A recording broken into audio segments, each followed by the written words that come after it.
എന്നാലും സരിത ഇങ്ങനെ ചെയ്യുമെന്ന് വിചാരിച്ചിരുന്നില്ല. അല്പം കടുപ്പമായി പോയി. ഈ ജെയിംസ് ജോർജിനെ അവൾ ശരിക്കും മനസ്സിലാക്കാൻ പോകുന്നേ ഉള്ളൂ. ഇത്രയും കാലം പുറകെ നടന്നതല്ലേ, ഒന്ന് തൊടാൻ പോലും കഴിഞ്ഞില്ലല്ലോ. ഒരുത്തനും തിരിഞ്ഞോക്കാത്ത വിധം ഞാൻ അവളുടെ ജീവിതം തകർക്കും. അവസാനം അവൾ എന്റെ അടുത്ത് തന്നെ വരും. ആഹാ, അത് കൊള്ളാം. അളിയനോട് കൂടിയിരിക്കായിരുന്നു. നിന്നെയും കാത്തി ഞാൻ ഇതുവരെ കവിത തിയേറ്ററിൽ വെയിറ്റ് ചെയ്യായിരുന്നു. വർഗീസേ, ഇനി അവളെ വെറുതെ വിട്ടുവിടാം. ഹാപ്പി ആയിരിക്കുന്ന ഒരു മൂഡിൽ നീ മനസ്സ് അപ്സെറ്റ് ആക്കാറാ. അവളെ പൊക്കണോ? ഇന്ന് ഞാൻ പൊക്കൊണ്ടുവരാം. ഒരു ദിവസം എന്റെ കിടപ്പറയിൽ കിടത്തിക്കൊണ്ട് മാത്രം എനിക്ക് അവളോടുള്ള പകതയില്ല. അവൾ നശിക്കണം, ഈ നാട് വിട്ടോടണം. അതിനൊക്കെ വഴി ഉണ്ടാക്കാന്നേ.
എന്റെ കർത്താവെ, അടുത്ത ജന്മത്തിലെങ്കിലും എന്നെ ഒരു സരിതയായിട്ട് ജനിപ്പിക്കണമേ.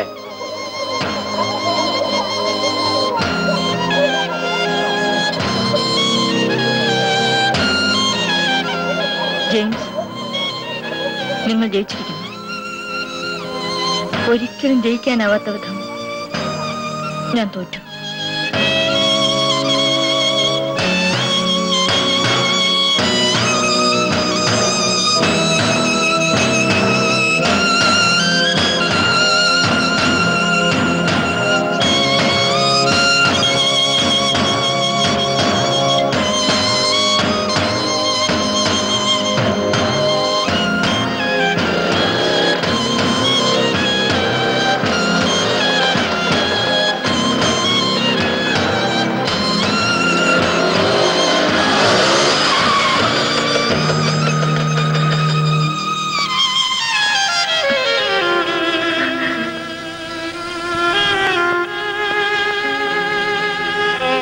ഇന്നത്തോടെ എന്റെ പഠിത്തം അവസാനിച്ചു.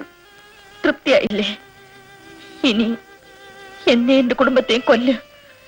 എന്നിട്ട് ആ ശവങ്ങൾക്ക് മുകളിൽ കയറി നിന്ന് നിങ്ങളുടെ ആഗ്രഹം നിറവേറ്റ്.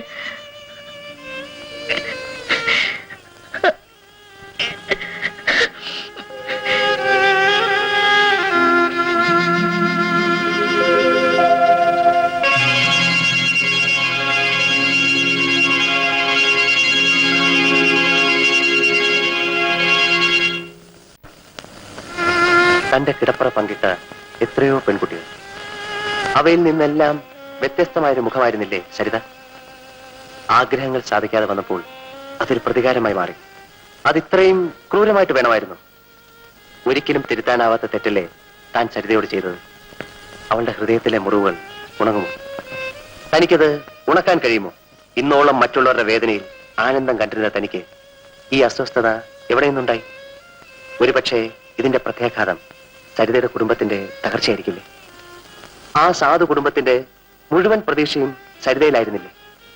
സത്യത്തിൽ താൻ ജയിക്കുകയായിരുന്നു, അതോ എന്നേക്കുമായി അവളോട് തോൽക്കുകയല്ലായിരുന്നു? ജെയിംസ്, നീ ഇന്ന് കോളേജിൽ പോയില്ലെന്ന് നിന്റെ അമ്മച്ചി പറഞ്ഞു. നീ പോകാത്തതിന്റെ കാരണം ഞാൻ അന്വേഷിക്കുന്നില്ല. പരീക്ഷ എഴുതില്ലെങ്കിലും പാസ്സാവുന്ന വിശ്വാസവും നിനക്കുണ്ട്. നിന്റെ അപ്പച്ചന്റെ കയ്യിൽ പണമുണ്ടല്ലോ. ജെയിംസേ, നിന്നെ ശകാരിക്കാനും ശിക്ഷിക്കാനും ഞാൻ തയ്യാറല്ല. നീ ഇന്ന് വളർന്നു കഴിഞ്ഞു. എടാ, ജെയിംസ് ജോർജ് തോമസ് ജോർജിന്റെ മകൻ അല്ലായിരുന്നെങ്കിൽ നീ ഇന്ന് എവിടെ എത്തുമെന്നറിയാമോ? സെൻട്രൽ ജയിലിൽ. ഒരു വക്കീലായി നീ സമ്പാദിക്കാൻ വേണ്ടിയല്ല നിന്നെ ഞാൻ പഠിപ്പിക്കുന്നത്. തോമസ് ജോർജിന്റെ മകൻ ഒരു വക്കീലാണെന്ന് പറയാനുള്ള ആഗ്രഹം മാത്രം. നിനക്ക് ജീവിക്കാനുള്ള പണം ഞാൻ സമ്പാദിച്ചിട്ടുണ്ട്. അതനുഭവിക്കാനുള്ള യോഗം കൂടി നിനക്കുണ്ടായിരിക്കണം. വന്ന് കേറിയ ഉടനെ അവനെ വഴക്ക് പറയാൻ തുടങ്ങിയോ? തല്ലി വളർത്തേണ്ട പ്രായം കഴിഞ്ഞില്ലേ? അവന് തീരെ സുഖമില്ല, അതാ ഇങ്ങനെ ഇരിക്കുന്നത്. സുഖക്കേണ്ട കാരണം എന്താ അന്വേഷിക്കാതിരുന്നത്? മോനെ, നീ ഒന്നും എല്ലാം കഴിക്കും. വാ. ഉരുട്ടി വായു വെച്ചു കൊടുക്ക്. നീയാണ് ഇവനെ ഇവിടം വരെ കൊണ്ട് എത്തിച്ചത്. കുഞ്ഞുങ്ങൾക്ക് കളിപ്പാട്ടം വാങ്ങി കൊടുക്കാറുണ്ട്. നീ ഇവന് കളിക്കാൻ കൊടുത്തിരുന്നത് 100 രൂപ നോട്ടുകളാണ്. എനിക്കിനി ഒന്നേ പറയാനുള്ളൂ, ഞങ്ങൾ ഭരിക്കുന്നതിന് മുമ്പ് നിന്നെ ആരും തല്ലിക്കൊല്ലരുത്.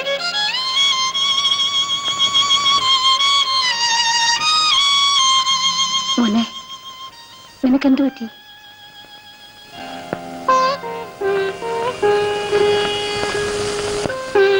നീ എന്തോ ഒന്നും മിണ്ടാത്തത്? എടി പെണ്ണെ, കാര്യം പറയാൻ. ഞാൻ ഇനി കോളേജിൽ പോകുന്നില്ല. അതെന്തുകൊണ്ടാന്നാ ചോദിച്ചത്? എനിക്കിനി പഠിക്കണ്ട. ചേച്ചിയേക്കാൾ വലിയ അനിയത്തിയായല്ലോ, ഇനി ഉപദേശിക്കാൻ കഴിയൂ? സരിതേ, ഞാൻ എന്തായി കേൾക്കുന്നത്? സത്യമാണോ? ശരി, സത്യമാണോന്ന്? എന്താന്നേ? എന്താടി ഒന്നും മിണ്ടാത്തത്? നിന്റെ നാ ഇറങ്ങിപ്പോയോ? അമ്മ കാര്യം പറ. ഇവളെ ഇന്ന് ഞാൻ കൊല്ലും. അമ്മേ, അമ്മേ, മാറി. എടീ, കണ്ട ക്രിസ്ത്യാനി പിള്ളേരെ അവിടെ വെട്ടി നടക്കാനാണ് ഞങ്ങൾ വളരെ കഷ്ടപ്പെടുന്നത്. പോടി, പോയി ചാടി. ഇങ്ങനെ ഒരെണ്ണം ജീവനോടെ ഇരിക്കുന്നതിനേക്കാൾ നല്ലതാണ്. വരുന്നതൊക്കെ അനുഭവിക്കാനല്ലാതെ പിന്നെ എന്ത് ചെയ്യാന്?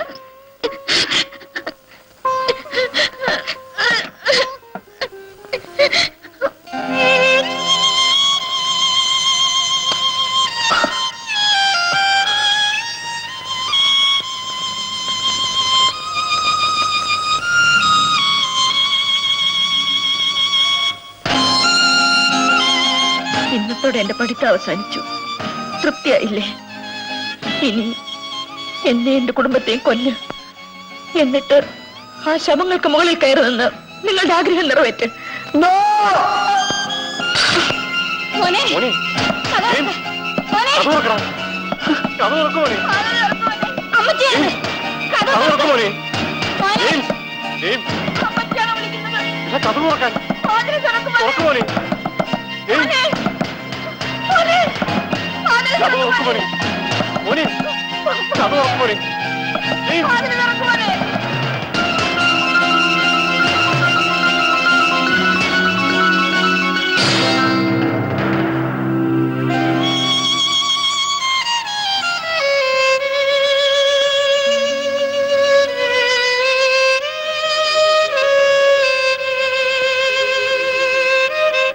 മോൻ ഇച്ചിരി കുടിക്കേ.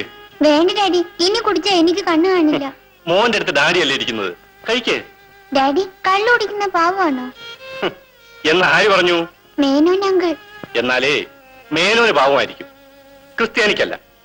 മോൻ ഇച്ചിരി കുടിച്ചു. ഇതിന്റെ പാവമൊക്കെ ഡാഡി തീർത്തോളാം. കഴിക്കേ.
ആത്മഹത്യ ചെയ്ത് കാണുമെന്ന് വിചാരിച്ചു അല്ലേ?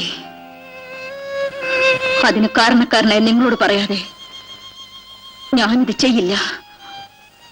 ഈ ആ സമയത്ത് ഞാനിവിടെ വന്നെന്തിനെന്നറിയാമോ? നിങ്ങളുടെ ക്രൂര വിനോദത്തിലെ അവസാനത്തെ സ്ത്രീ ഞാനായിരിക്കണമെന്ന് അപേക്ഷിക്കാൻ. ജെയിംസ്, ഈ ലോകത്ത് ആര് ജനിച്ചാലും മരിച്ചാലും നിങ്ങൾക്ക് നഷ്ടമൊന്നുമില്ല. നിങ്ങൾ വളർന്ന അത്തരത്തിലാണ്, നിങ്ങൾ വളർത്തിയ രീതിയിലാണ്. നാളത്തെ സൂര്യോദയം എന്നെ കണ്ടെന്ന് വരില്ല. എന്നെങ്കിലും നിങ്ങളൊരു മനുഷ്യനാകൂ. നിങ്ങളുടെ അമ്മ ഒരു സ്ത്രീയാണെന്ന് വിചാരിക്കൂ. നിങ്ങൾക്കറിയാമോ, എന്റെ കുടുംബം വളരെ ചെറിയതാണ്. എനിക്ക് വേണ്ടി വിവാഹം പോലും ഉപേക്ഷിച്ച് വിങ്ങൾപ്പൊട്ടുന്ന ചേച്ചി, ഉറക്കം മറന്ന് രാപകലില്ലാതെ കഷ്ടപ്പെടുന്ന അമ്മ, അവരുടെ ഹൃദയത്തിൽ തീക്കൊള്ളി കൊണ്ടല്ലേ നിങ്ങൾ കുത്തിയത്? നിങ്ങൾ പശ്ചാത്തപിക്കുമെന്ന് എനിക്ക് വിശ്വാസമില്ല. എങ്കിലും പരിശ്രമിച്ചു നോക്കൂ. സരിതേ,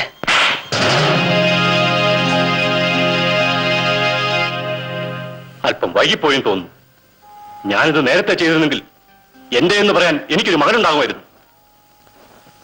മോളെ, ഞങ്ങളെ വിചാരിച്ചെങ്കിലും നീ അവനോട് ക്ഷമിക്ക്. എടാ, ഇവളുടെ കാൽ ചുവട്ടിലെ മണ്ണിന്റെ വില പോലും ഇല്ലാത്തതാണ് നീ. ചോദിക്ക്, ഇവളുടെ കാലൊഴിച്ച് മാപ്പി ചോദിക്ക്. സരിതേ, ഞാൻ ഒന്നും പറയണ്ട. ഇനിയുള്ള നിങ്ങളുടെ താണ്ഡവം എന്റെ ശവത്തിലാവട്ടെ. എന്റെ ശവത്തിന്മേൽ നിങ്ങൾ പോസ്റ്റർ ഒട്ടിക്കൂ.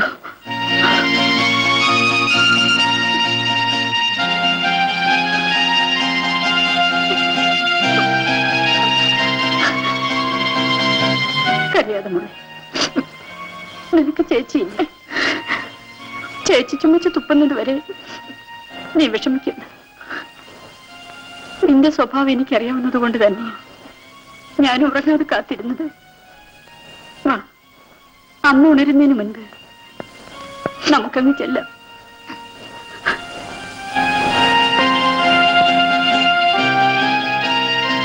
സാറേ, അടുത്ത ജന്മത്തിലെങ്കിലും ഇതുപോലുള്ള മക്കൾ ഉണ്ടാകാതിരിക്കാൻ പ്രാർത്ഥിക്കൂ. അഥവാ ഉണ്ടായാൽ ആ നിമിഷം തന്നെ കഴുത്ത് നിരിച്ച് കൊന്നുകളയണം.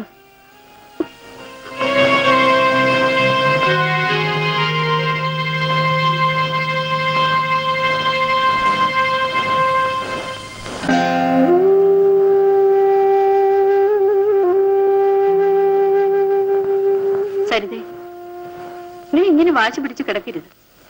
പരീക്ഷയ്ക്ക് ഇനി 3 മാസങ്ങളേ ഉള്ളൂ. അത് കഴിഞ്ഞാൽ നമ്മൾ എല്ലാവരും രക്ഷപ്പെടും. ഞാൻ ഇനി ആ ശവപ്പറമ്പിലേക്കില്ല. ഞാൻ പറയുന്നു കേക്ക്. എന്നെ ജീവനോടെ കാണണമെന്നുണ്ടെങ്കിൽ ഇനി നിർബന്ധിക്കരുത്.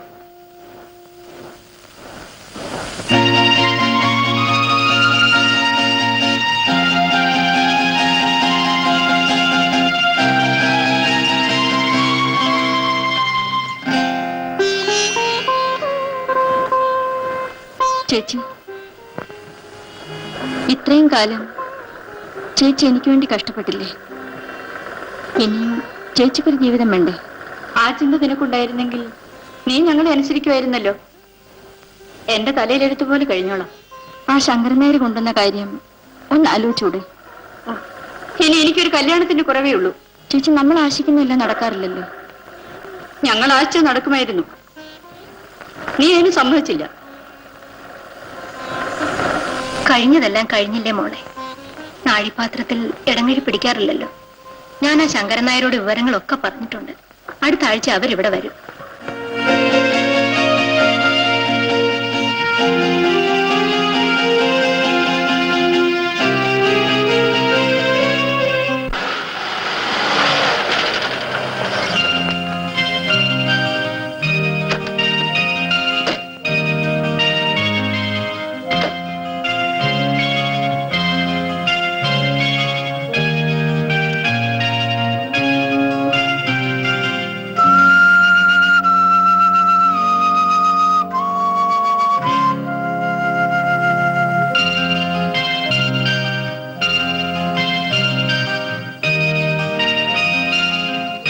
സരിതേ,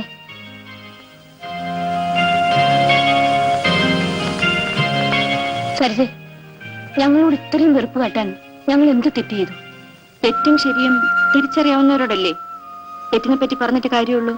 മോളെ, ഒരപ്പച്ചന്റെ സ്ഥാനം എനിക്കില്ല.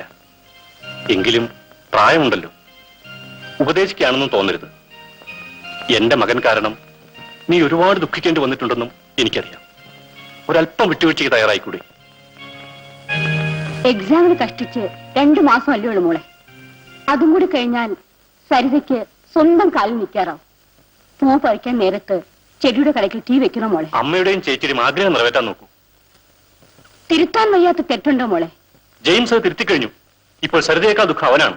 മോള് കോളേജിൽ പോയാലേ അവനും പോകും. മോള് പരീക്ഷയ്ക്കിരുന്നാലേ അവനും ഇരിക്കൂ. ഓഹോ, നിങ്ങളുടെ മോന് പരീക്ഷയ്ക്കിരിക്കാൻ എന്റെ സഹായം വേണം. അതിനുവേണ്ടിയുള്ള കുമ്പസാരമായിരുന്നു ഇത്രയും നേരം, അല്ലേ? മോളെ, നിങ്ങൾ രണ്ടുപേരും ഞങ്ങൾക്ക് ഒരുപോലെയാണ്. നിന്റെ ഭാവിക്ക് വേണ്ടി ഞങ്ങൾ എന്ത് വേണമെങ്കിലും ചെയ്യും. എങ്കിൽ മകനോട് പറയൂ, കുറെ കൂടി പോസ്റ്ററുകൾ കോളേജ് പരിസരത്ത് ഒട്ടിക്കാൻ.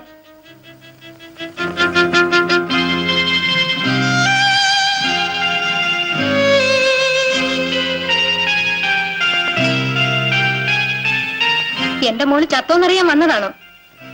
നിങ്ങളെ ആശ്വസിപ്പിക്കാനുള്ള സമയം കഴിഞ്ഞുപോയെന്നറിയാം. ഞങ്ങൾ ഇറങ്ങട്ടെ. സാറ് കയറി ഇരുന്നിട്ട് പോണം. ഒരു മകൻ ജനിച്ചുപോയതിന്റെ പേരിൽ ഇതിൽ കൂടുതൽ ശിക്ഷ നിങ്ങളിൽ ഞങ്ങൾക്ക് തരരുത്. വല്ല വിഷം കൊടുത്ത് കൊല്ലണം സാറേ. പേപ്പട്ടിയെ നാട്ടുകാർ കണ്ടാ തല്ലി കൊല്ലും. വന്നിരിക്കുന്ന വിശേഷം അന്വേഷിക്കാൻ. എനിക്ക് ആ മക്കളില്ലാതെ പോയത് നിങ്ങളുടെ ഭാഗ്യം. അമ്മയോടൊന്നും തോന്നരുത്. ആ മനസ്സ് വേവുന്നത് നിങ്ങൾക്ക് ഊഹിക്കാമല്ലോ. ഇതിൽ കൂടുതലും സഹിക്കാൻ തയ്യാറായിട്ടാണ് കുഞ്ഞ് ഞങ്ങൾ വന്നത്.